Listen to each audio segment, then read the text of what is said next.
So I think in the wide varieties of days I've seen here, it wasn't that bad today.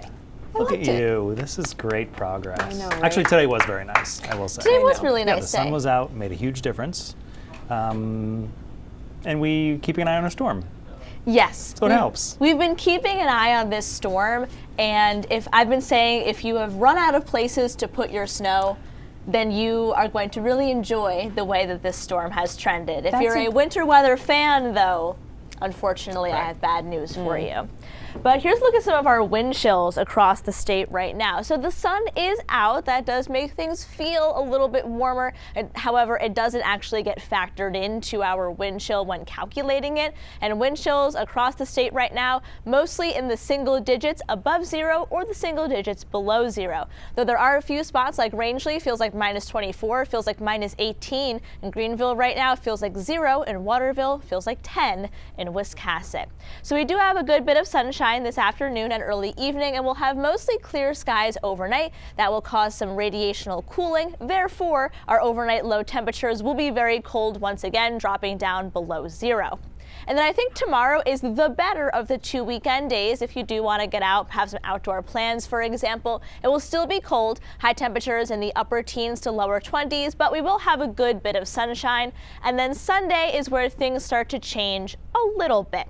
So we've been watching this storm for days now, and at this point it has continued to track farther and farther away from us. Therefore, the impacts in Maine, less and less. Right now, it looks like Sunday is going to end up being a mostly cloudy day. Areas of the coast overnight may see some flurries or some light snow showers, areas of down east especially. It will still be pretty windy because of this storm. This storm is going to be incredibly strong, but the bulk of that strength is going to be far enough offshore that it doesn't end up being a huge deal here in Maine. And then on Monday, we'll have gradually clearing skies and the storm will be far enough away from us.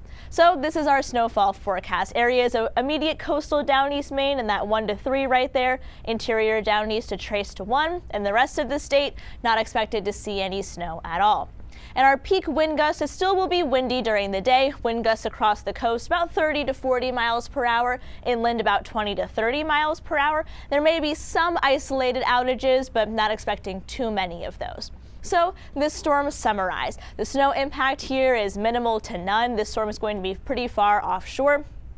We do have those moderate wind gusts, approximately 35 to 45 mile per hour peak wind gusts. So again, there is a little bit of that wind there. And then we do still have that astronomical high tide with a very strong storm offshore. So some minor coastal flooding is possible, especially in those flood prone areas.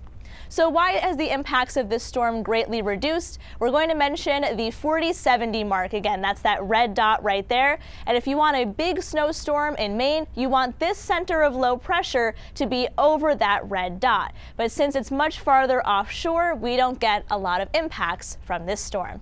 Marine forecast sees 2 to 3 feet. That gale watch is for Sunday. Water temperature is 40 degrees.